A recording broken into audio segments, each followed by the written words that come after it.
and it's almost like she's like turns to the camera and goes like, "Take that, Liz." You know, like you almost.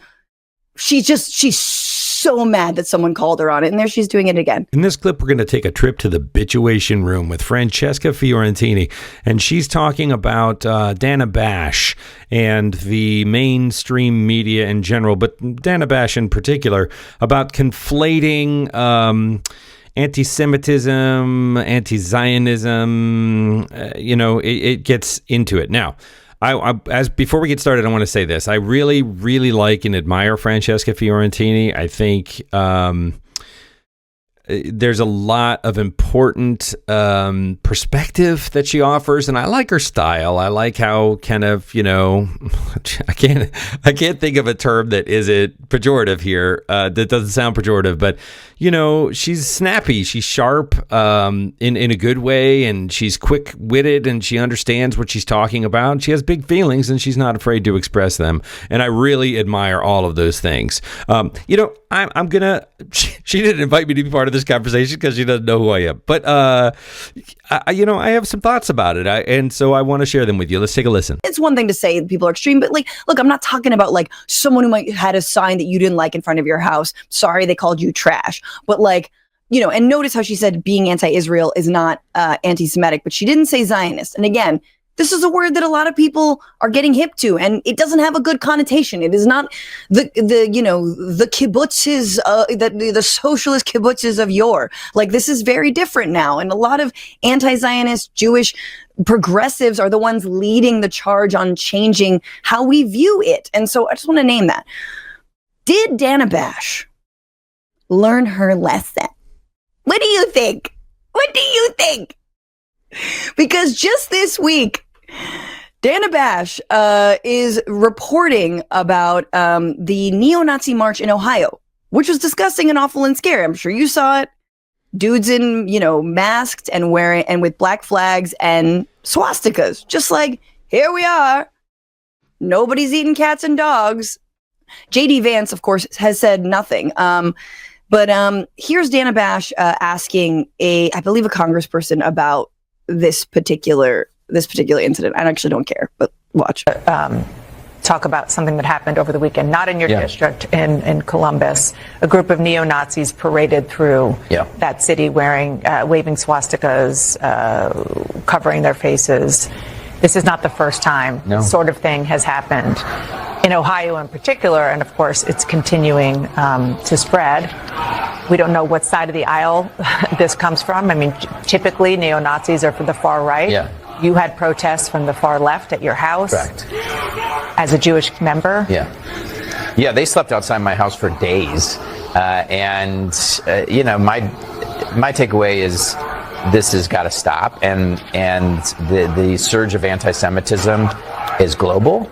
But it's certainly here in the United States, and it does require leaders on both sides of the aisle to say, don't do that. Is your party doing that enough? I think some in my party are doing a ton, and some are silent.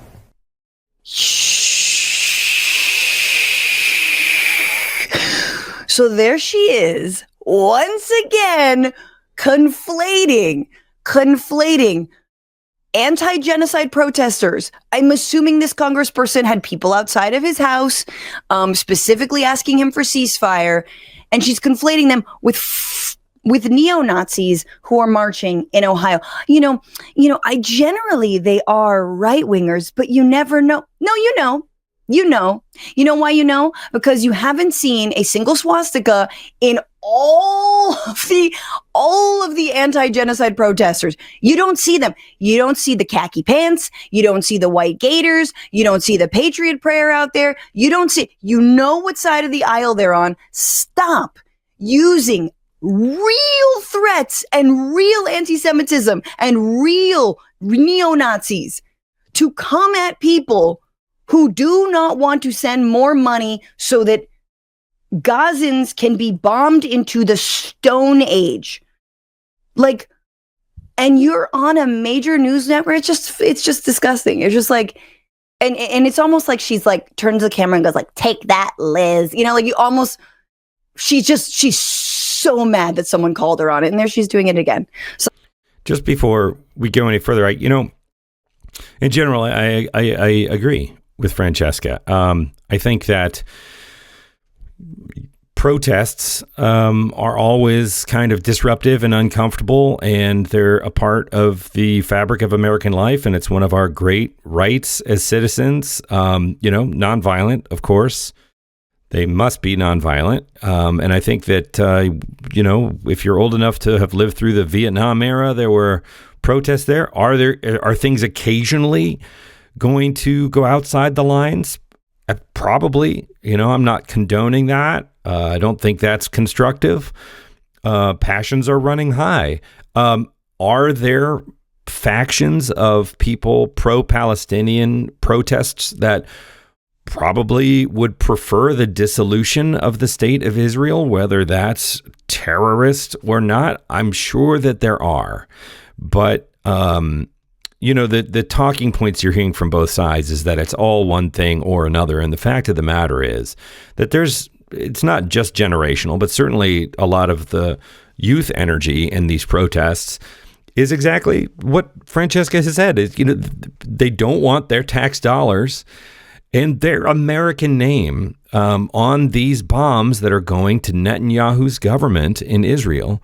Not Israel as a concept, but the people who are making the decisions as Israel to wreak such destruction on, the Palestinian people. It's real. You can't pretend that's not happening.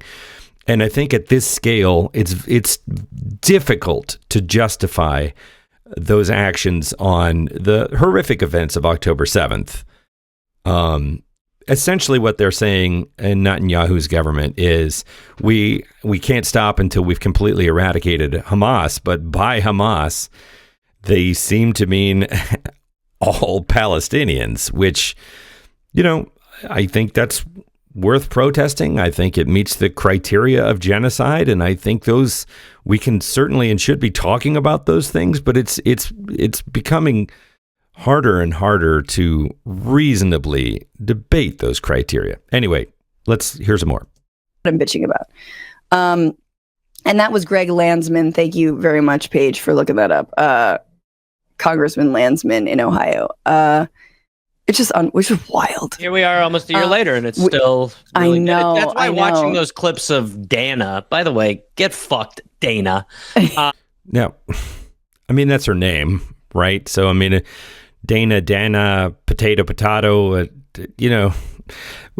I'm all about the energy and let's energize, but I rankle a little bit at the snark.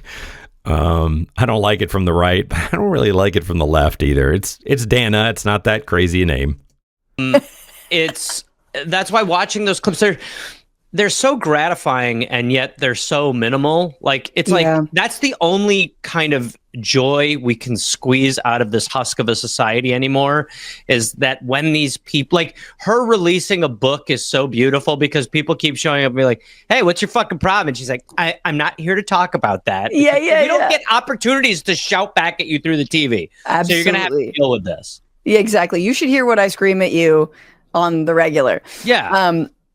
God. Yeah. But they're going to be vetting. So happy 1 year almost anniversary of the last time. Good to have you back, dude. I mean, we're going to talk about the election, obviously, and all the fallout. We got a new segment since you were last here, so I hope you'll enjoy it. But what are you bitching about, Gareth? Well, you alluded to it a little bit.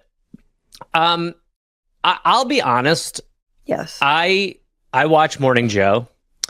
Not all of it, because it's crazy. What they do, the thing where they go to the same story 8 times, and I just always imagine the person's like, I get to hear it again. You know, when they like stake a reporter out for like 30 hours and they do the same walk-up piece and all.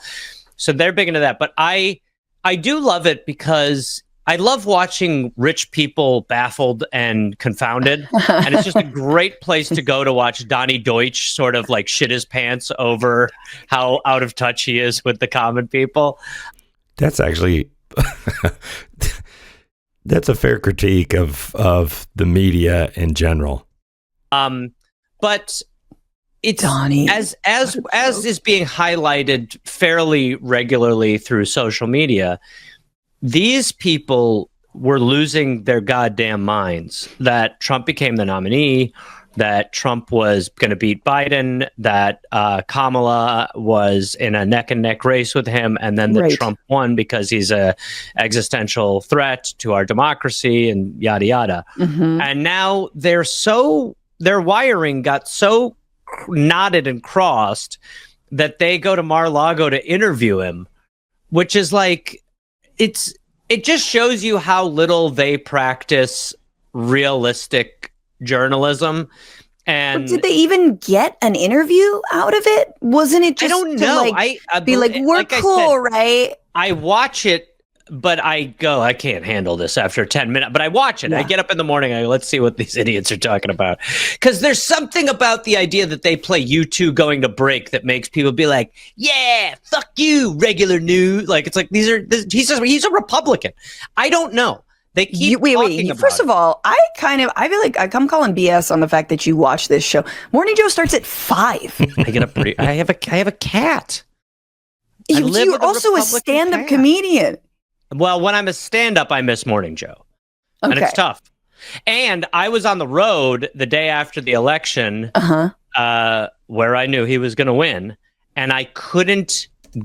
I'm going to stop it there. I'm not sure who this guy is. I'm finding him irritating. Her, I find kind of adorable and likable. Him, he's rubbing me the wrong way.